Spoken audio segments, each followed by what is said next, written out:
поступил в Кыргызский технический университет, это политех, специальность электроснабжения. В 2009 году выпустился. Параллельно уже работал в Чуйском предприятии электрических сетей. Я начинал свою карьеру с электромонтера по обслуживанию электрических сетей, подстанций. Но в 2011 году меня пригласили в проект, международный проект по модернизации линии электропередачи на юге Кыргызстана. Чуть позже начался проект Датха Кемин. Мы также принимали участие в реализации данного проекта.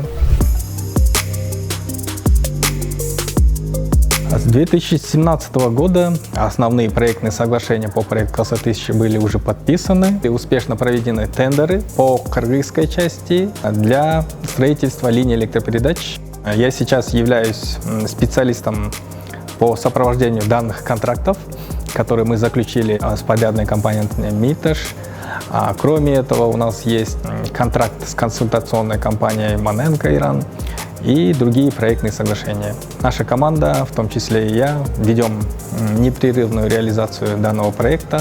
Более 70% линий уже построено по территории Кыргызской республики, и параллельно еще ведется строительство ячейки на подстанции Датха.